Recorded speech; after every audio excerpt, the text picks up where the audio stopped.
E aí, meus amigos, como é que estamos? Rapaziada, vamos falar do Edu. Surgiu o nome do Edu, aliás, né? Toda vez que o Boto treme, é um nome que já não é novo, né? Aqui, ó, 5 de março de 2026.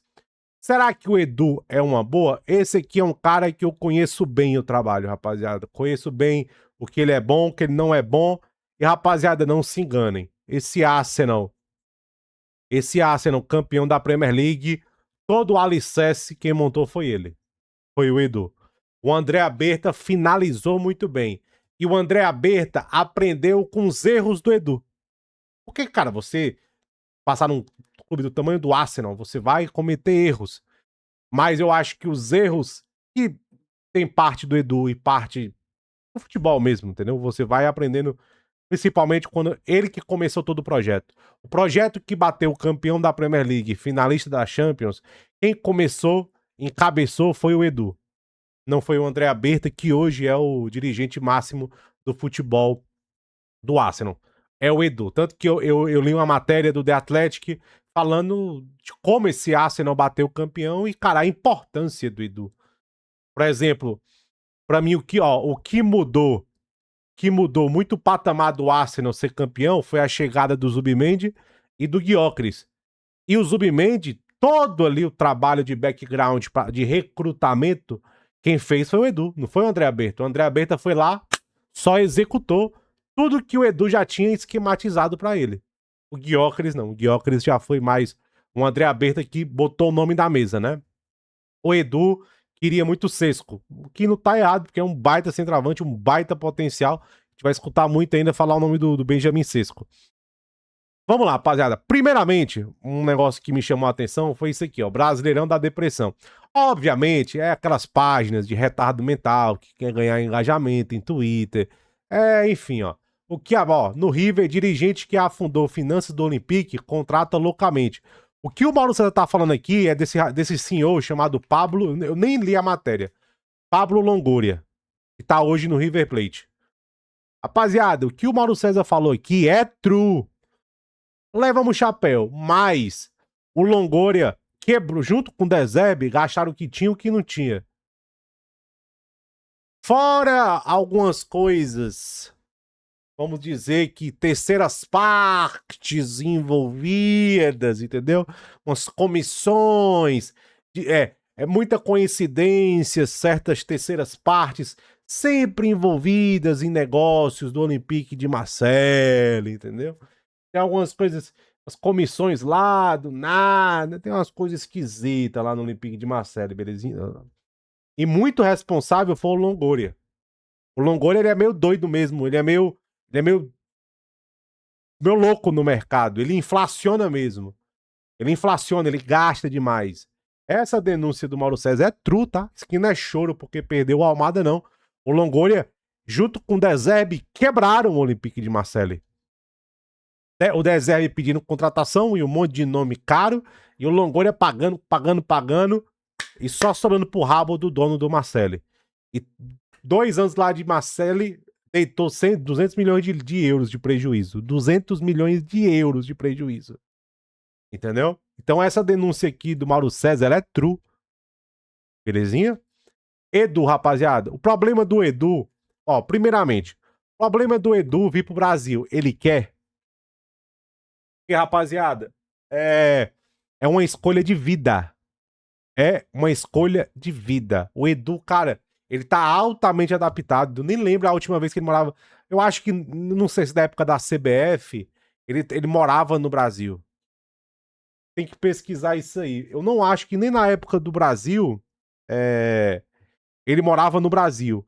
Quando ele vai pra assumir o Arsenal, cara, ele faz tudo lá, em Londres, lá, velho. Em Londres, lá, o filho dele era da base do Arsenal, depois saiu para outro time lá. Então, toda a vida do Edu é em Londres, é na Europa, é na Inglaterra. Ele quer vir pro Brasil, ele não vai fazer esse trabalho dele home office, né? Ele tem que vir pro Brasil para executar o trabalho. Tem que vir trazer família, cachorro, periquito, papagaio. Esse talvez seja o grande problema. Eu acho que ele, com certeza, o Edu vê com bons olhos assumir o Flamengo. cara muito bem conectado com empresários. Agora, rapaziada, o Edu gosta de poder. O Edu gosta de autonomia. Ele achava que ele tinha muita autonomia. Mas lá no Arsenal ele queria mais. Queria mais poder, tanto que ele sai do Arsenal, o Nottingham Forest, para ser CEO do. O papacu. O papacu ali do projeto do Marinax. Ser o CEO global. Não só cuidar do Forest, mas do Olympiacos, do Rio Ave, dos clubes do Marinax. Ele sai para ser o pica grossa lá. E, obviamente, né? Ganhar dinheiro. Salário, uma remuneração maior. Então ele gosta de poder, de autonomia. Obviamente ele respondia aos donos, né? Como ele, obviamente, se ele for pro Flamengo, ele vai ter que responder ao BAP. O grande problema do Edu, rapaziada, o Edu, ele era bom de mercado, mas às vezes ele demorava demais pra executar alguns negócios. E o grande problema do Edu, o Edu nunca foi um bom vendedor. Eu acho que isso é um problema também do Arsenal, tá, gente? O Edu nunca foi um cara de desenrolar venda, sabe? Nunca foi um grande vendedor, o Edu. Mas eu acho que ali era um pouco 50-50. Ele e muito do elenco que ele herdou também ali quando ele assume o Arsenal. Mas eu achava que o Edu poderia ser mais criativo, né? Tem uns dirigentes na Europa que eles conseguem umas vendas que você nem entende como é que ele conseguiu. Deve ser muita amizade.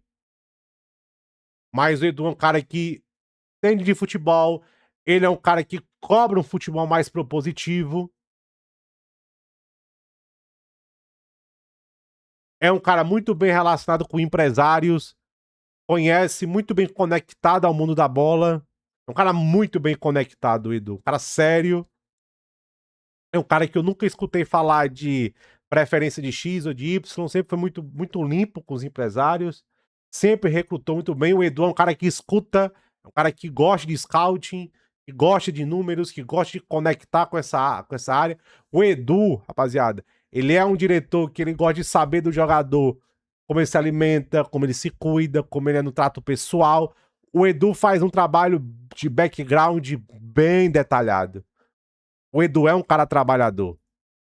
É um cara que não se esconde quando precisa. O Arsenal dele sempre foi muito ativo. Precisa de uma contratação, faltando 3 dias para executa, traz, é criativo. Entendeu? Agora, rapaziada, o Edu, ó, defeito do Edu. O Edu não é o cara da cobrança. O Edu não é o cara que vai chegar lá no vestiário e vai pagar geral. O Edu não é o boleirão. Provavelmente vai ter que contratar o Edu e um cara mais boleirão. Porque lá na Inglaterra tudo é muito profissional. Aqui no Brasil, por isso que o Marcos Braz faz sucesso, né? Que o Marcos Braz tem aquele jeito boleirão dele. O Edu não é muito. Apesar do Edu ser jogador, o Edu nunca foi esse cara boleirão. Não é o cara que vai entrar no vestiário e vai pagar geral. Não é o estilo dele. O estilo do Edu é muito mais gravatinha mesmo. No Flamengo, só precisa do cara que dá esporro em geral e é boleirão. Contrata ele mais um. Contrata ele e o Diego pra fazer essa parte, o Diego Ribas. Não sei, entendeu? Mas esse é o perfil do Edu. Belezinha? Essa aí é a minha experiência com o Edu, cara que conhece muito, cara muito bem conectado, mas eu acho que talvez ele seja engolido pelo futebol brasileiro. Mas é um cara sério. Isso aí, ele é um cara sério.